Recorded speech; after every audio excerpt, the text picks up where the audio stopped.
Assalamualaikum warahmatullahi wabarakatuh. Alhamdulillah. Alhamdulillahi rabbil alamin. Hamdan yuwafi ni'amahu wa yukafi'u mazidah.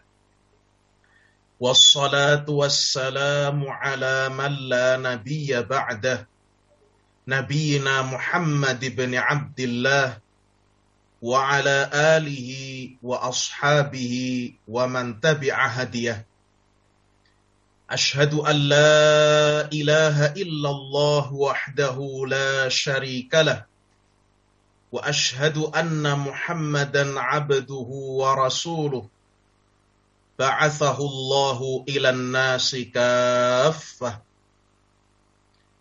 Amma ba'd, kaum muslimin wal muslimat rahimani wa rahimakumullah.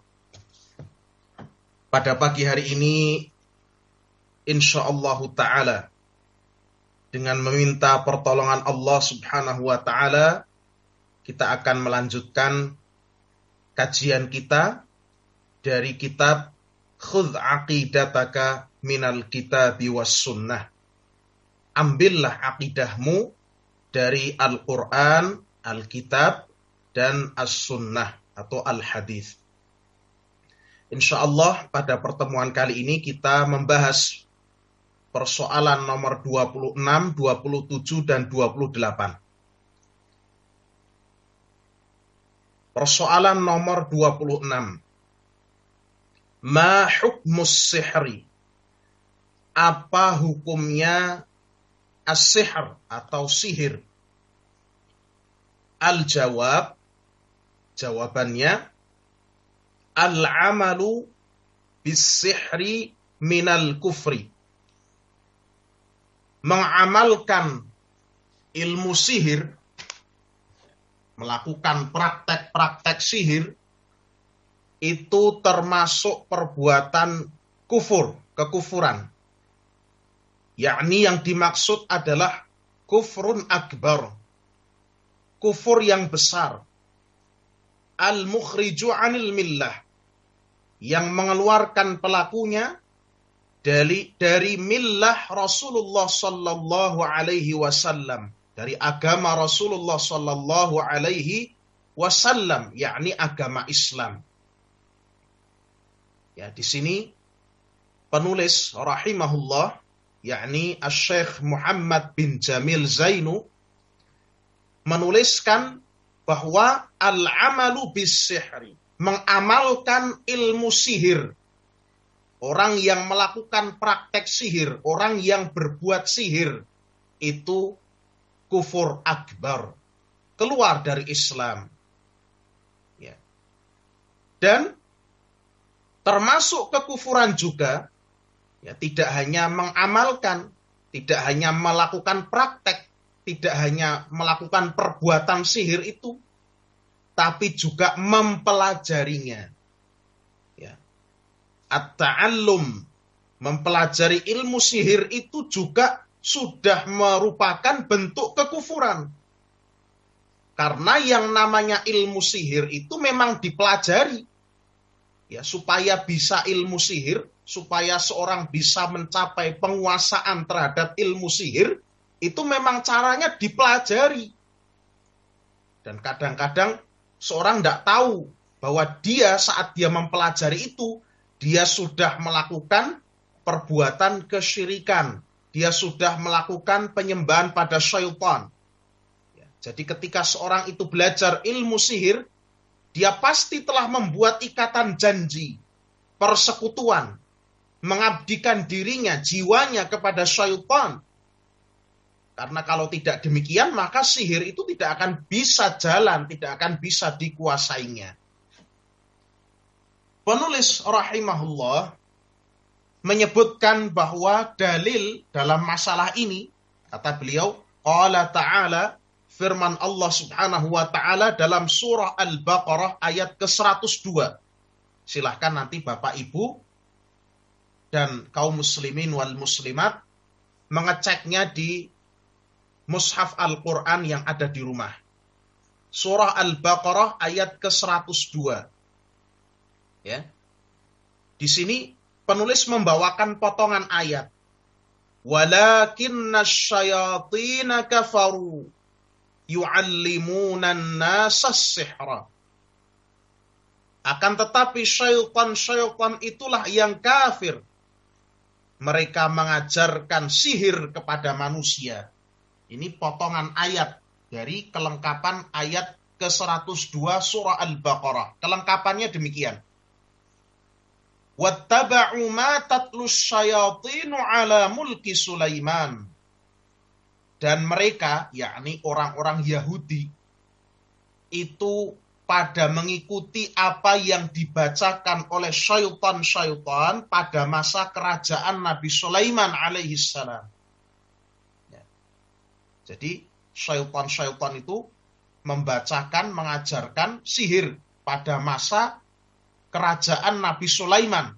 Dan orang-orang Yahudi itu menisbatkan sihir itu pada Nabi Sulaiman alaihissalam. Maka Allah bantah. Wa ma kafara Sulaiman. Padahal Sulaiman itu tidaklah kafir. Artinya Sulaiman, Nabi Sulaiman alaihissalam itu bukan orang yang mengajarkan sihir, bukan orang kafir. Walakinna syayatina kafaru. Akan tetapi syaitan-syaitan itulah yang kafir. Kenapa? Yu'allimunan nasa sihra. Di antara kekafiran mereka yang dibahas dalam ayat ini adalah mereka mengajarkan sihir kepada manusia. Wa ma unzila 'alal malakaini bi Babila Harut wa Marut.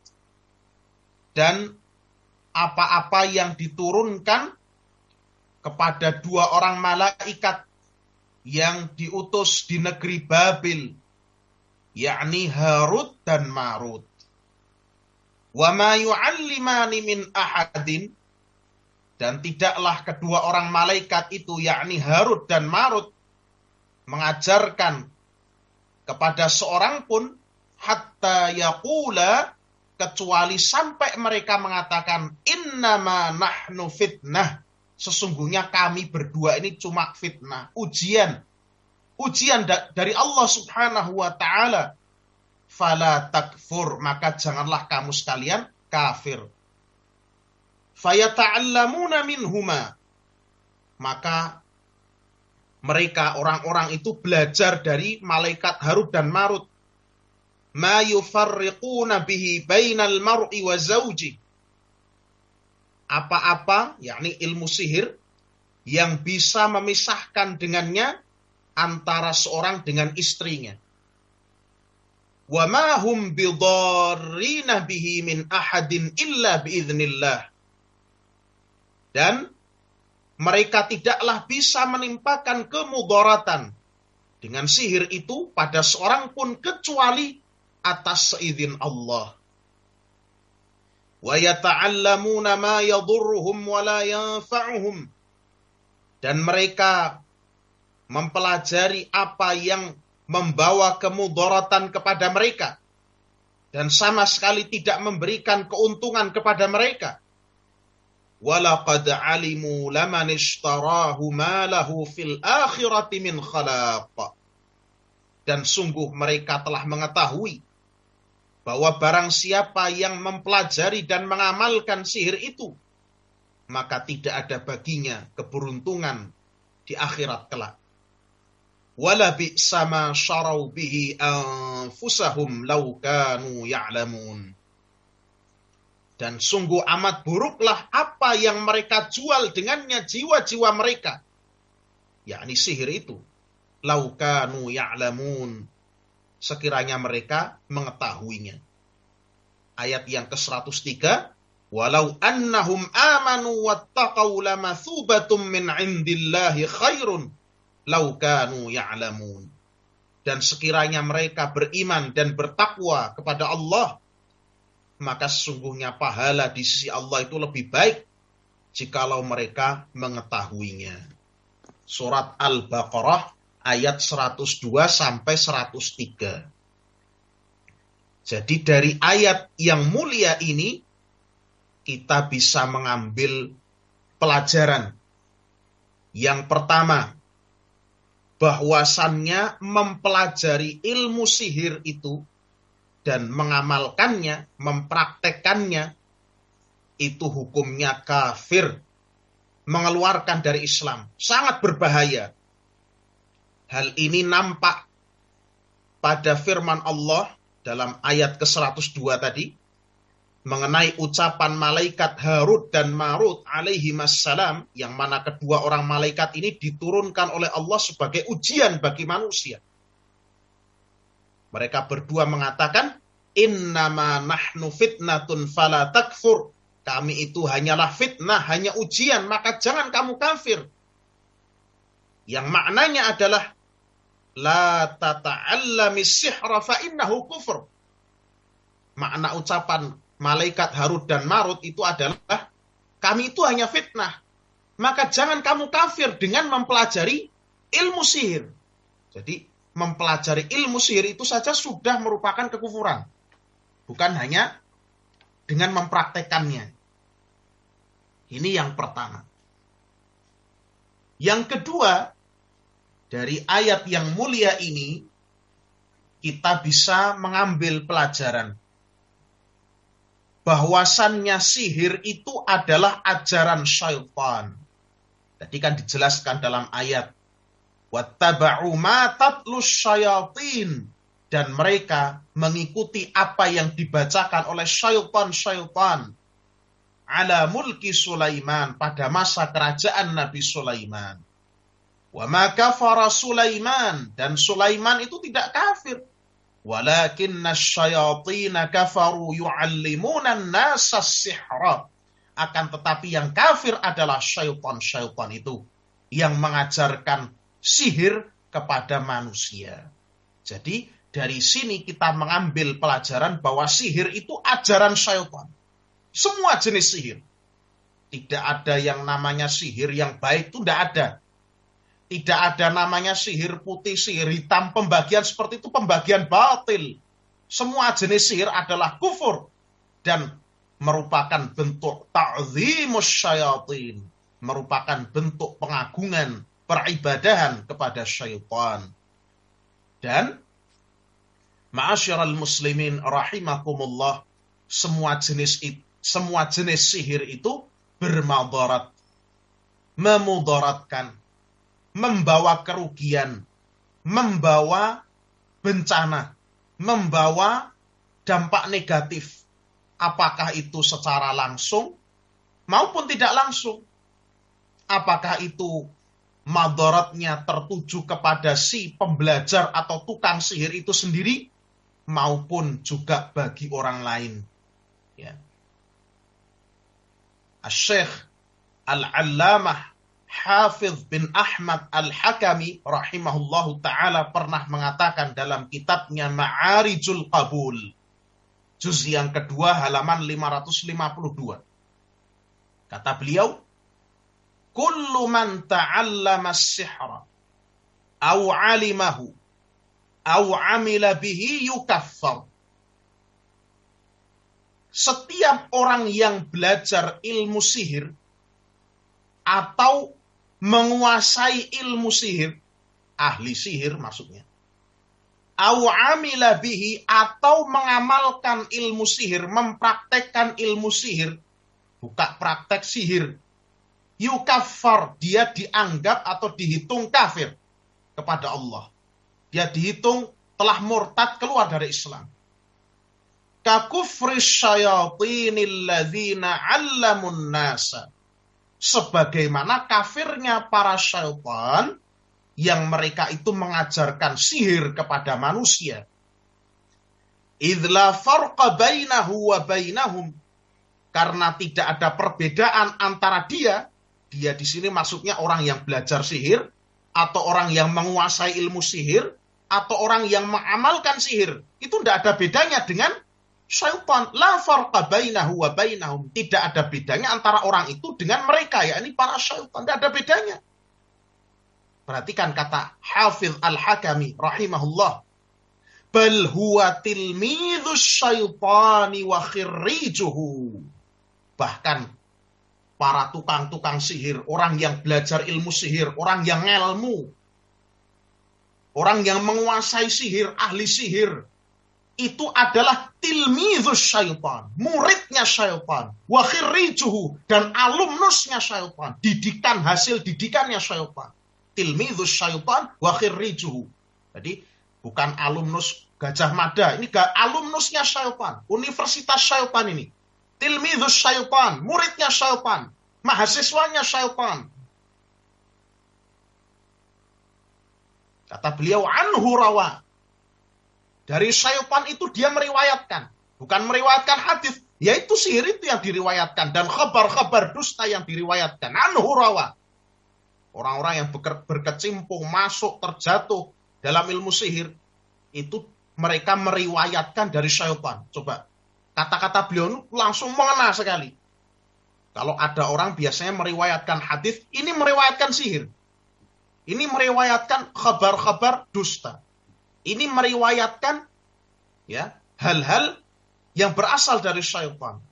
Sehingga kita juga jarang menjumpai, bahkan sering justru kabar-kabar tentang di sini tuh tempat angker, di sini tuh ada jin bentuknya begini. Yaitu dari tukang sihir itu.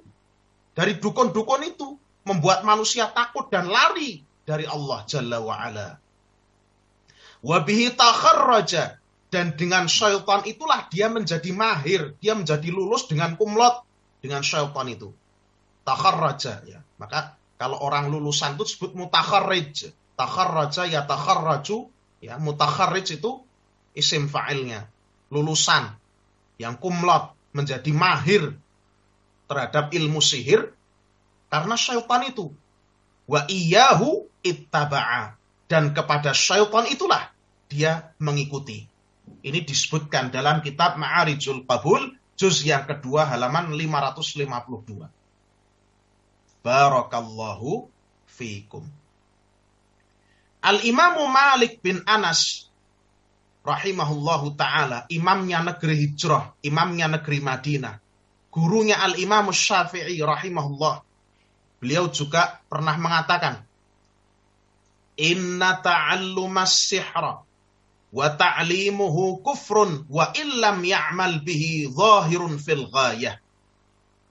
Sesungguhnya ya, kekufuran orang yang belajar ilmu sihir dan mengajarkannya, meskipun dia sendiri tidak mempraktekannya, dia cuma mempelajari tok saja, atau mengajarkannya, meskipun dia tidak buka praktek, dia tidak mempraktekkannya, tidak mengamalkan, ya, bahwa itu kufur, zahirun fil ghayah, itu sangat jelas, berada pada puncak kejelasan, kata Imam Malik. Tidak sanksi lagi, tidak ada keraguan lagi bahwa orang yang belajar ilmu sihir dan mengajarkannya, meskipun tidak mempraktekkannya, meskipun tidak mempergunakan sihirnya, misalnya orang belajar ilmu kebal, seperti ini ilmu kebal, dibacok nggak apa-apa, atau mengajarkan ilmu kebal, meskipun dia sendiri tidak praktek ilmu kebal, maka itu kufur, itu kafir, zahirun fil ghayah, dan hal itu sangat-sangat jelas. Kata beliau, zahirun fil ghayah, artinya berada pada puncak kejelasan,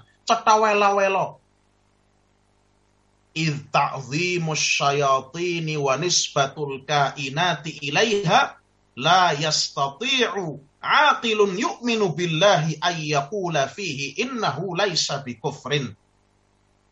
Karena sesungguhnya pada ilmu sihir itu, yang padanya ada pengagungan terhadap syaitan-syaitan, dan menisbatkan kejadian-kejadian dan peristiwa-peristiwa kepada mereka, kepada syaitan, misalnya kesembuhan, atau orang cinta jadi benci, atau benci jadi rindu, ya sama saja.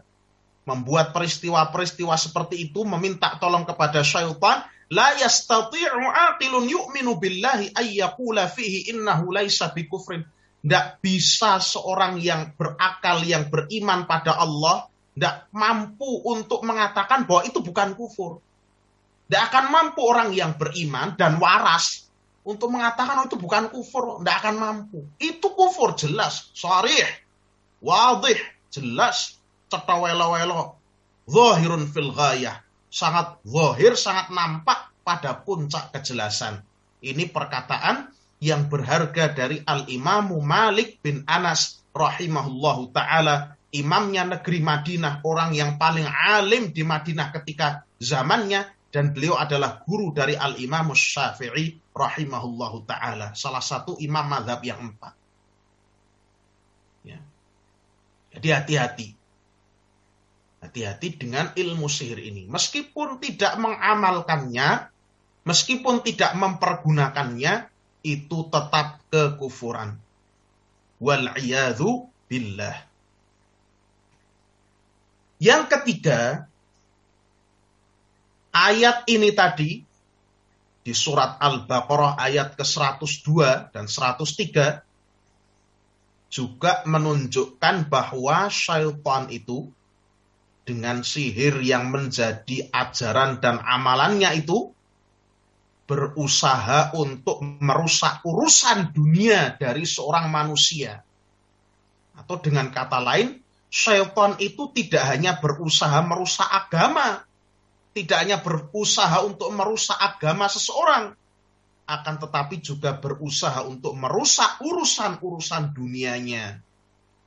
Yang ujung-ujungnya juga kalau kita renung-renungkan, agar urusan agamanya itu juga terbengkalai dan menjadi rusak. Sehingga kita mengerti, termasuk mabuk, ya, karena minum-minuman keras, karena khamr. Ya. Maka Allah katakan, rijsun min amalis syaitan. Innamal khamru wal maisiru wal ansabu wal azlamu rijsun min amalis syaitan. Ya. Sesungguhnya khamr, berjudi, ya, mengundi nasib dengan berhala, itu adalah rijsun, perbuatan-perbuatan yang najis, perbuatan-perbuatan yang kotor, min amali syaitan, termasuk di antara perbuatan-perbuatan syaitan. Fajtanibuhu, maka jauhilah oleh kalian, la'allakum tuflihun, agar kalian beruntung.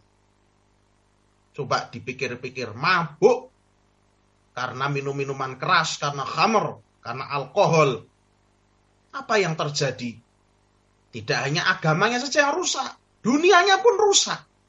Akalnya hilang, tidak jarang mabuk-mabuk menghancurkan barang, membunuh orang. Tidak sadar itu dia membunuh orang, kayaknya di pikirannya kayak membunuh apa? Membunuh monster, membunuh hantu. Padahal yang dibunuh ya orang dekatnya sendiri, yang menghancur-hancurkan barang. Yang akhirnya juga karena mabuk itu rusak pula urusan agamanya. Ya. Belum lagi bagaimana orang yang kebiasaan pecandu alkohol itu, levernya rusak, otaknya rusak, saraf-sarafnya rusak, kesehatannya terganggu. Artinya dunia akhiratnya rusak semua.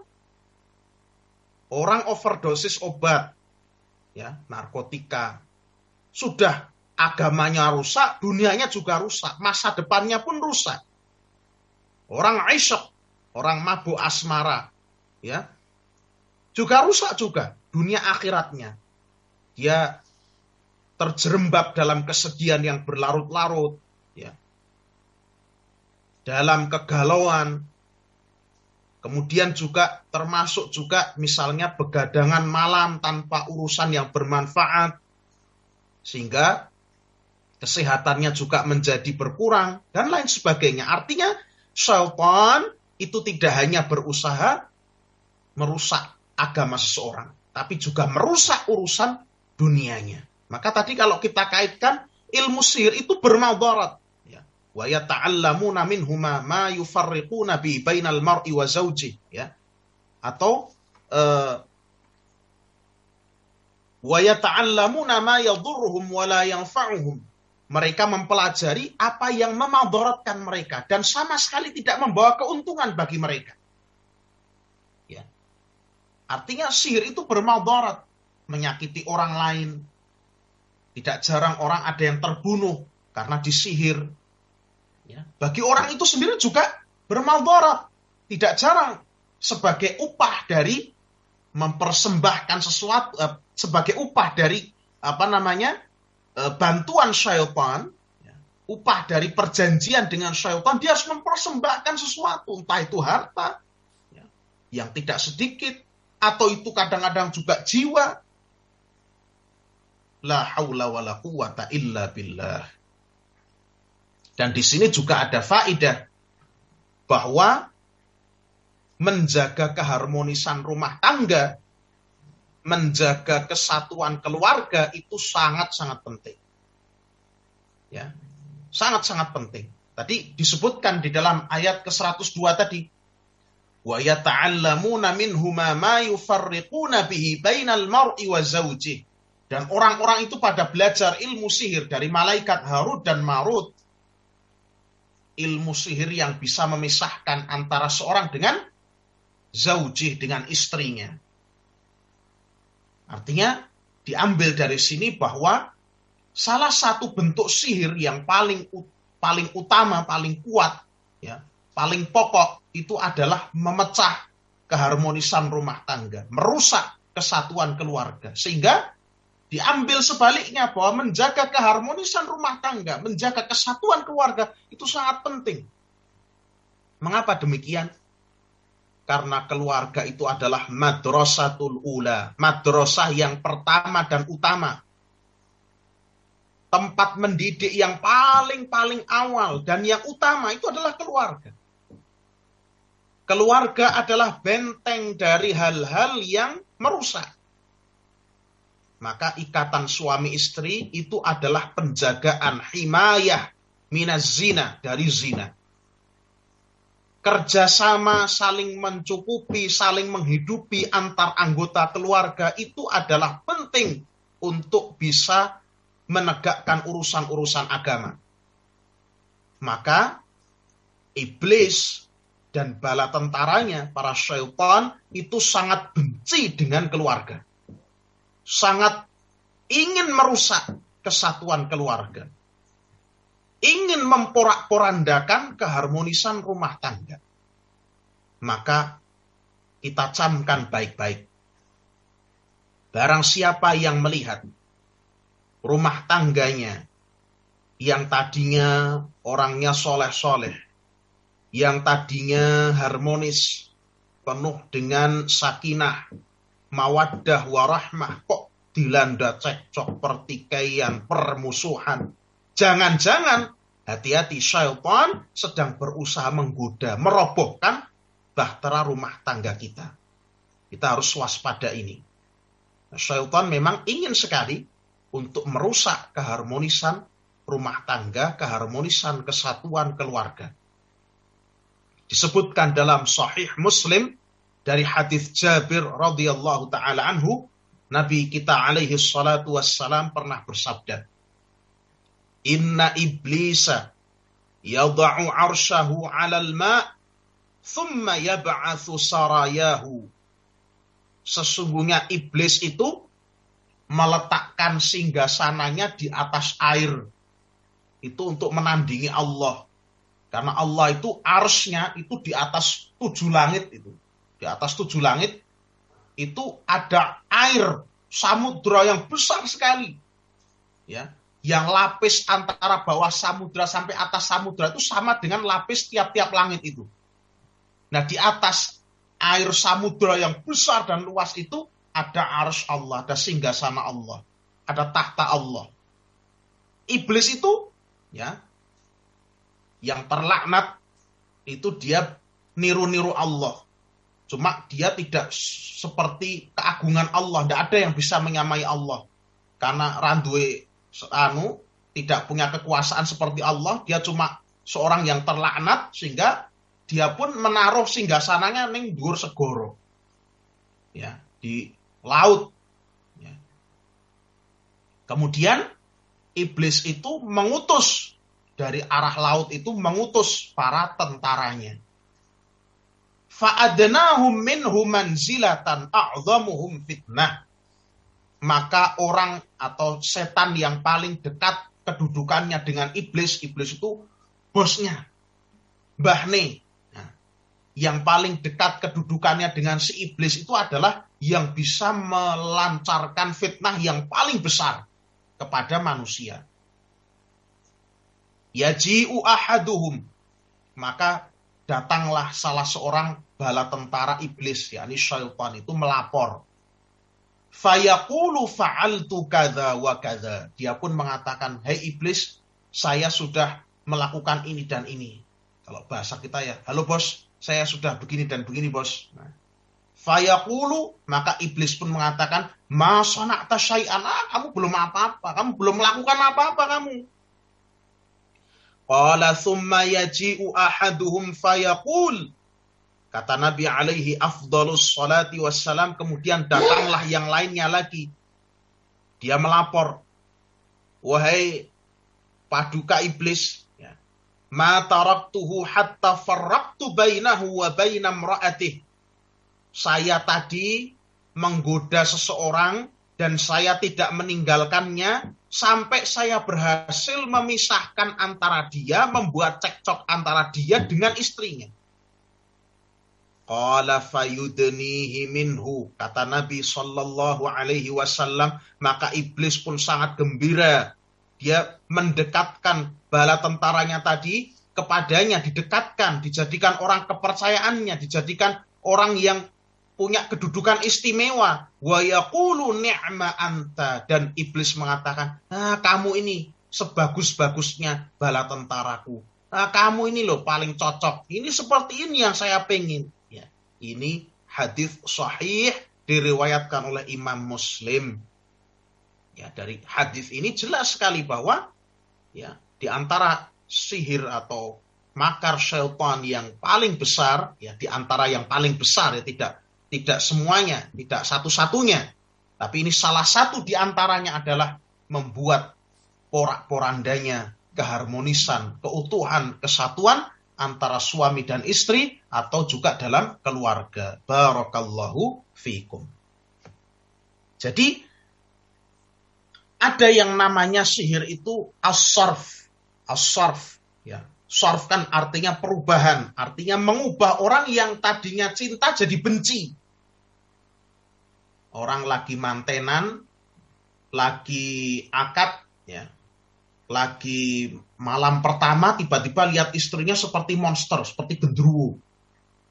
Atau yang lain, intinya dari cinta jadi benci. Itu namanya as-sarf.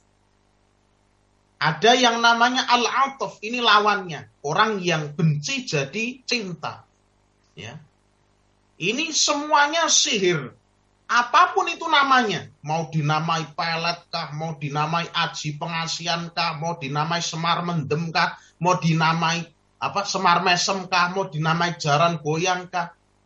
Ya. Tidak ada bedanya. Semuanya itu sihir.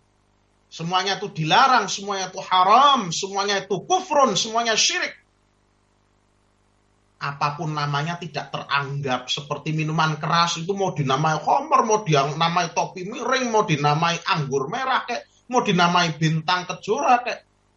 Itu semuanya khamr, haram, dan berdosa. Kalau khamr saja masih tidak mengeluarkan orang dari Islam. Kalau sihir itu adalah kufrun akbar, bahaya besar, karena dia adalah kufur yang mengeluarkan seorang dari Islam. Barakallahu fikum. Termasuk juga Bapak Ibu sekalian, kaum muslimin rahimakumullah, hipnotis. Hipnotis. Dalam bahasa Arabnya at-tanwimul maghnatisi. At-tanwimul maghnatisi. Ya.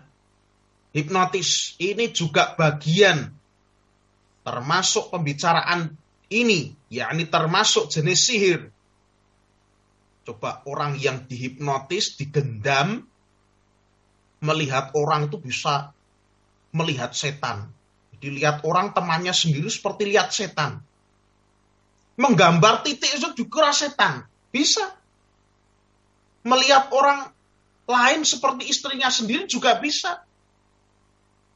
Orang dihipnotis, tadinya fobia sama sesuatu, fobia sama pisang. Saya punya teman, saya dulu punya teman saya itu fobia sama pisang. Jadi kalau disuguhi pisang tuh langsung muntah. Ya. Cuma disuguhi pisang saja, di depannya disuguhi pisang tuh udah muntah. Apalagi pisangnya dibuka, disuruh makan. Wah, sudah dia gila dengan pisang itu. Itu betul terjadi, demi Allah. Ada, saya punya teman itu, saya tahu sendiri orang ini. Jadi kalau kita beli gedang goreng itu dia nggak mau. Yang lain telap-telap, gedang goreng enak ya. Gedang goreng itu pisang goreng Pak Amanuddin ya. Pisang goreng atau roti pisang ya, kita enak sekali. Dia nggak mau sendiri. Nah, sekejap itu dia pengobatan hipnotis itu tiba-tiba jadi suka makan pisang. Kok bisa? Sekejap loh, bukan pakai terapi berulang-ulang. Kalau terapi kan beda. Ya. Terapi itu maksudnya terapi ilmiah. Orang tadinya trauma naik sepeda, terus coba dilatih sedikit demi sedikit, terus lama-lama jadi seneng, lama-lama jadi bisa. Ini enggak masalah. Yang ini sekejap cuma disentuh, cuma pakai apa? Tatapan mata atau apa? Tiba-tiba malah jadi suka pisang. Ya. Ini sebenarnya prinsipnya sama dengan sihir as-sarfu wal-'atuf tadi. Mengubah dari cinta jadi benci atau mengubah dari benci jadi cinta. Prinsipnya sama. Dan jangan tertipu dengan tukang-tukang sihir apapun nama mereka. Apakah namanya pengobatan alternatif ataukah namanya apa itu? Mind power, kekuatan pikiran, kan begitu. Soul power, kekuatan jiwa, vibrasi energi, Japanese mesmerism, dan lain sebagainya. Sampai saya mendapatkan pamflet belajar ilmu gendam Jawa itu. Ada pamfletnya. Jadi, Masya Allah itu. Ditulisi ilmiah, alamiah, rasional. Masya Allah. Ikutilah pelatihan Japanese mesmerism, gendam Jawa. Ditulisi. Biasanya kan kalau ditulisi kan halal gitu. Enggak, ini tulisi ilmiah, alamiah, rasional. Jangan percaya. Rasional dari mana? Ya. Ini adalah bentuk-bentuk cara untuk memikat orang supaya orang itu kemudian tertarik, tergiur. Jangankan itu. Di majalah Feng Shui, ya. Feng Shui itu ilmu hokinya orang Cina, ya. Semacam ramalan atau perdukunannya orang Cina. Jadi kalau kamar itu harus menghadap mana, kamarnya orang tua itu menghadap mana, termasuk orang itu kalau Imlek jangan pakaiannya jangan putih-putih kata bawa sial, itu sebenarnya kan juga ngejek Islam itu. Makanya merah-merah, kalau putih itu kayak orang mati. Itu Feng Shui. Ditulis di situ di majalah Feng Shui itu. Bukan mistik, bukan syirik. Itu saya tahu sendiri di buku majalah Feng Shui. Gambarnya ketika itu gerbang kemakmuran, gambar kelenteng itu. Ditulisi Feng Shui bukan mistik, bukan syirik. Nah, ini orang belajar agama ya kapan mengatakan ini bukan mistik, bukan syirik. Ini tujuannya untuk menggait orang-orang Islam. Tujuannya untuk menggait orang-orang Islam. Sehingga jangan tertipu dengan penampilan mereka. Mereka itu adalah serigala berbulu domba. Antek-anteknya syaitan yang berbaju alim. Hati-hati. Ya. Dan juga perlu kita ingatkan di sini, mumpung ingat, kita sebaiknya, seyogyanya membentengi diri kita dari sihir-sihir itu dengan melazimi zikir-zikir pagi dan petang. Ayat kursi, al-mu'awwidzat, mu'awwidzat itu al-ikhlas, al-falaq, dan an-nas. Dan zikir-zikir pagi dan petang lainnya yang bisa dilihat di kitab-kitab doa seperti kitab Hisnul Muslim. Barakallahu fikum.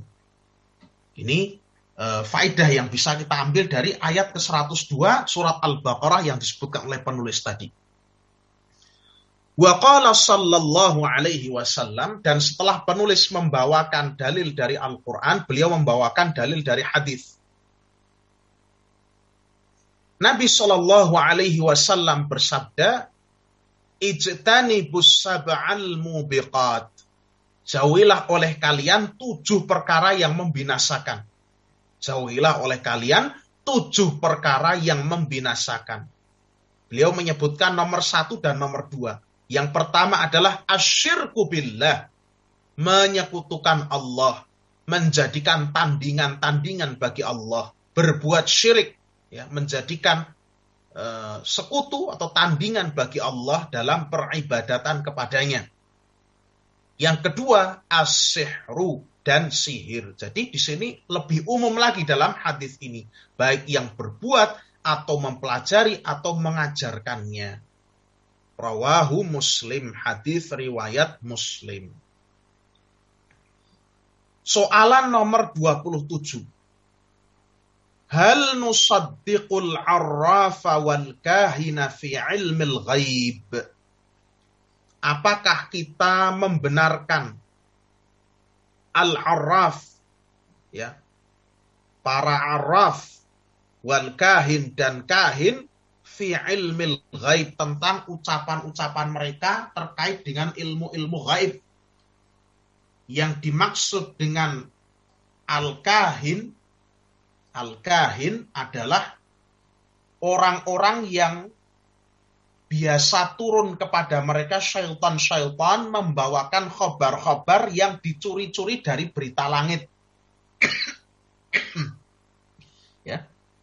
Kahin adalah orang-orang yang syaitan-syaitan itu turun kepada mereka, membawakan khobar-khobar yang didengar dari berita-berita langit, kemudian disusupi, ditambahi, dibumbui dengan 100 kedustaan.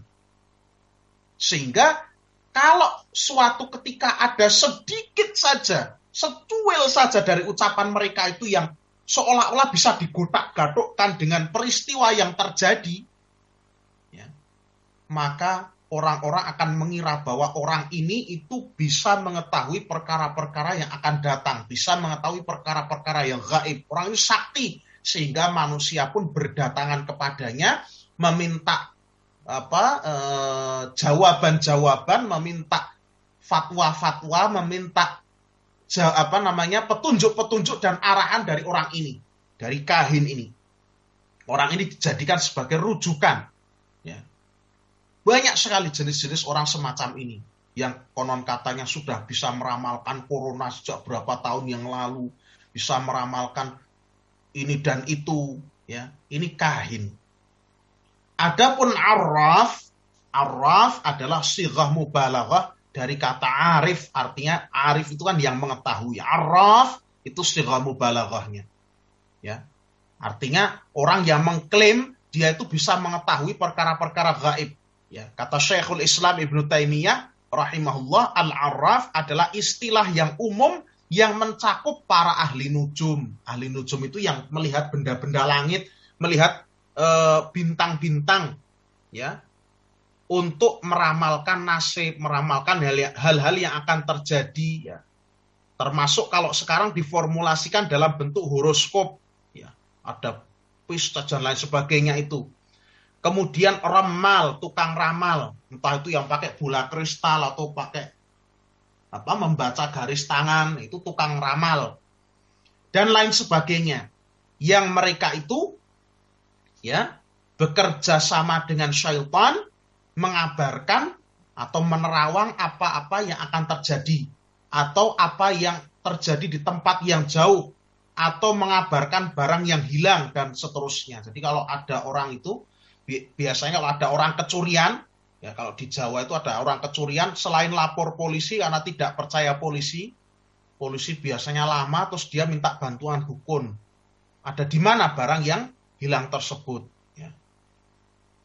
La haula wa la quwata illa billahil aliyil azim. Ini adalah perkara yang syirik. Maka jawaban atas pertanyaan ini, hal nusaddiqul arrafa wal kahina fi ilmil ghaib? Apakah kita membenarkan perkataan arraf dan kahin mengenai ilmu ghaib? Jawabannya, la nusaddiquhuma. Kita tidak membenarkan sama sekali perkataan keduanya. Liqaulihi ta'ala, hal ini berdasarkan firman Allah Subhanahu wa ta'ala dalam surah An-Naml ayat yang ke-65. Allah Subhanahu wa ta'ala berfirman, Qul la ya'lamu ma fis samawati wal ardil ghaiba illallah. Katakanlah, tidak ada seorang pun di langit maupun di bumi yang mengetahui perkara gaib illallah, kecuali hanya Allah. Surat An-Naml ayat 65. Wa qala sallallahu alaihi wasallam, dan Nabi sallallahu alaihi wa ala alihi wasallam telah bersabda, man ata arrafan aw kahinan fasaddaqahu bima yaqul faqad kafara bima unzila ala Muhammadin sallallahu alaihi wasallam. Kata Nabi alaihi afdalus salati wassalam, barang siapa yang mendatangi arraf, orang-orang yang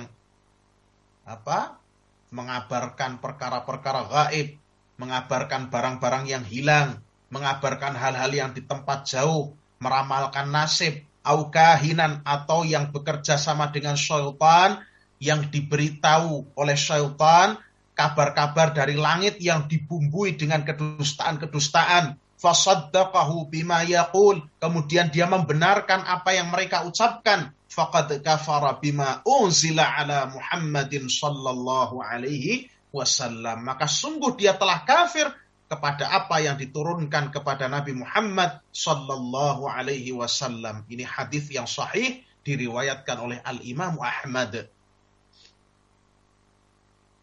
Dan juga dalam hadis yang lain disebutkan oleh Asy-Syaikh bin Baz dalam kitabnya yang bagus, Risalatun fi Hukmi Sihri wal Kihanah, risalah kecil tentang hukum sihir dan perdukunan.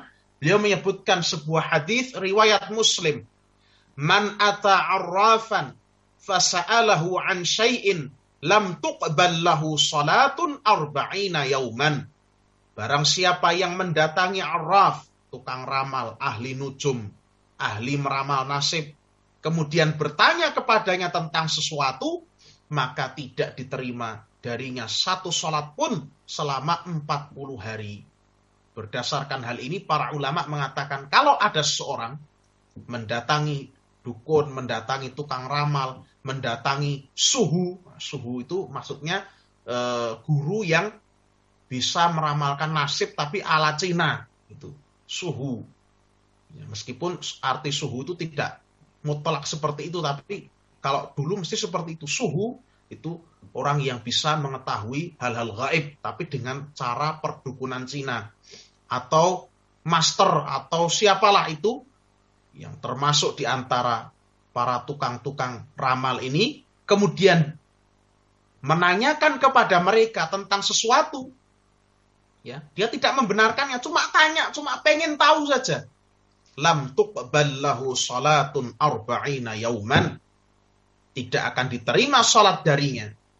Ya, baik yang wajib maupun yang sunnah selama 40 hari. Itu saja dia tetap wajib mengerjakan salat, tidak boleh meninggalkan salat, tapi salatnya tidak diterima Allah, tidak ada pahalanya. Bahaya sekali. Adapun yang membenarkan, bertanya sekaligus membenarkan, benar, percaya, maka lebih keras lagi ancamannya, yakni dia menjadi kafir terhadap apa yang diturunkan kepada Muhammad sallallahu alaihi wasallam. Artinya keluar dari agama Islam, telah murtad dari agama Islam. Sebagaimana hadis riwayat Ahmad yang disebutkan oleh penulis tadi. Barakallahu fikum. Sehingga ini bukan perkara main-main.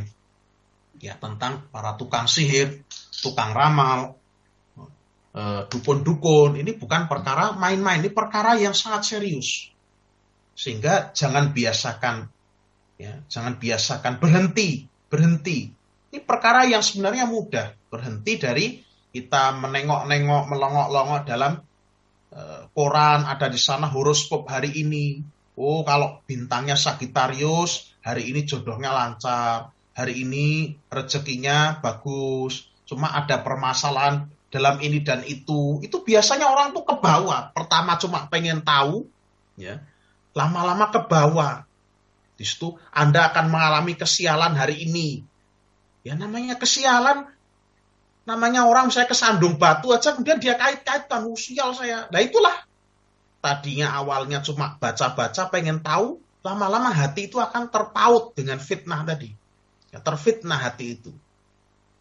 Wah, di situ tadi disebutkan saya akan sial hari ini. Ternyata kesandungan ini kesialan saya ya ini. Subhanallah. Ya. Padahal itu tadi cuma godak-gadok saja itu. Sehingga dijauhi yang seperti ini. Termasuk menanyakan, saya tuh cocoknya di mana mbah? Wah, kamu nggak cocok kerja di air, gitu. Kamu cocoknya ini dan ini. Itu juga bentuk-bentuk seperti ini. Ilmu-ilmu weton. Kamu itu ya jodohnya harus yang tanggal sekian-sekian. Kalau mau menikah tanggal sekian-sekian biar beruntung, biar hoki. Kalau pakai bajunya warna ini. La haula wala quwata illa billahil aliyil azim. Nas'alullaha as-salamah. Kita mohon pada Allah keselamatan. Banyak sekali hal-hal yang semacam ini.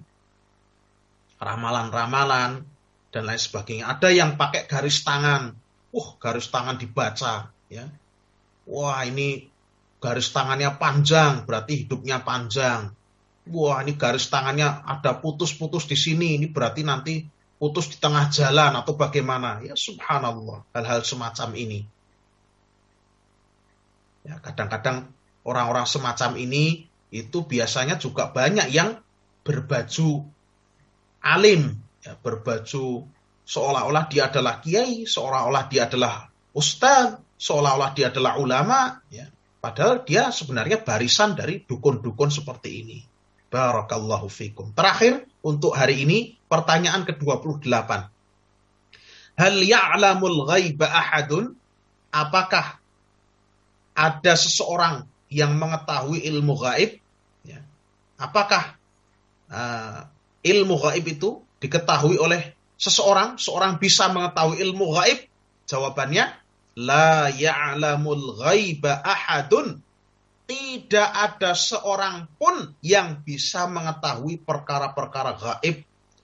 Illa kecuali man atla'ahu Allahu minar rusul. Kecuali orang yang ditampakkan perkara-perkara gaib, diberitahu oleh Allah dari kalangan para rasul. Jadi tidak ada orang di selain para rasul yang mengetahui ilmu gaib. Hanya para rasul saja, dan itu terbatas pada hal-hal yang diberitakan kepada mereka oleh Allah Rabbul Alamin, Tuhan semesta alam.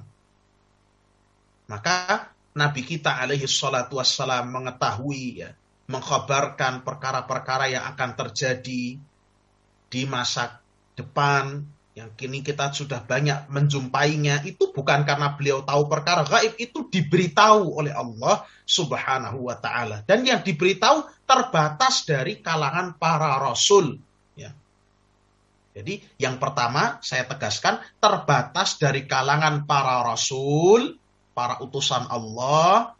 Yang kedua, itu pun terbatas pada hal-hal yang diberitakan oleh Allah kepada para rasul tersebut. Tidak semua perkara-perkara gaib. Ya.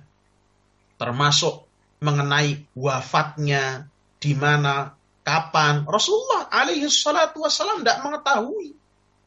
Termasuk apa yang akan menimpa beliau tidak mengetahui. Perkara-perkara semacam itu tidak mengetahui. Yang diketahui adalah yang diajarkan Allah kepada beliau. Qala ta'ala, dalilnya adalah firman Allah subhanahu wa ta'ala dalam surah Al-Jin ayat 26-27. Alimul ghaibi fala yuzhiru ala ghaibihi ahada. Dialah Allah yang mengetahui perkara-perkara yang gaib, dan dia tidak menampakkan, dia tidak memperlihatkan perkara-perkara gaib itu kepada seorang pun juga. Illa manirtada mir rasul. Kecuali kepada siapa yang diridhoinya dari antara para rasul. Ini dalil dari Al-Quranul Karim, surah Al-Jin ayat 26 sampai 27. Dan dalil dari hadis, qala sallallahu alaihi wasallam, bersabda Nabi kita alaihi salatu wassalam, la ya'lamul ghaiba illallah. Tidak ada yang mengetahui perkara gaib kecuali hanya Allah. Hadis ini hadis yang hasan, diriwayatkan oleh Al-Imam At-Tabarani rahimahullahu ta'ala. Kita pada hari ini sudah mempelajari pertama hukum sihir dan segala seluk-beluknya, segala faidah-faidah dan peringatan-peringatan yang berkait dengannya. Tadi kita sudah sebutkan. Kemudian mengenai hukum membenarkan dan mendatangi, ya, menanyakan sesuatu, entah itu nasib, masa depan, dan lain-lain kepada para dukun dan tukang-tukang ramal. Dan apakah ada yang mengetahui ilmu gaib selain daripada Allah. Dan kita telah mendapatkan jawaban yang memuaskan disertai dengan dalilnya dari Al-Quran dan hadis. Dan demikianlah seorang muslim hendaknya mendasarkan agamanya kepada kitabullah dan sunnah Rasulullah sallallahu alaihi wasallam supaya dia tidak tersesat. Ya, termasuk tadi kita kabarkan, entah itu di situ ditulis ilmiah, logis, rasional. Orang yang berpegang pada Quran dan hadis, orang yang belajar agama sudah langsung tahu, bohong ini. Ditulis dilabeli halal pun, misalnya itu halal. Halal, diberi label halal. Ya, dijamin halal. Bukan syirik. Ya, tidak usah tergiur karena kita sudah punya pegangan dari Al-Quran dan hadis Rasulullah sallallahu alaihi wasallam. Baiklah, untuk pertemuan kali ini kita cukupkan sekian karena kami ada pertemuan yang lain lagi. Insyaallah ta'ala kita akan lanjutkan pada minggu depan. Kita tutup dengan doa kafaratul majlis. Subhanakallahumma wa bihamdika asyhadu an la ilaha illa anta astaghfiruka wa atubu ilaik. Mungkin ada pertanyaan, nanti bisa dituliskan di grup Belajar Islam. Wa sallallahu ala nabiyyina Muhammad wa ala alihi wa ashabihi ajma'in. Wassalamualaikum warahmatullahi wabarakatuh.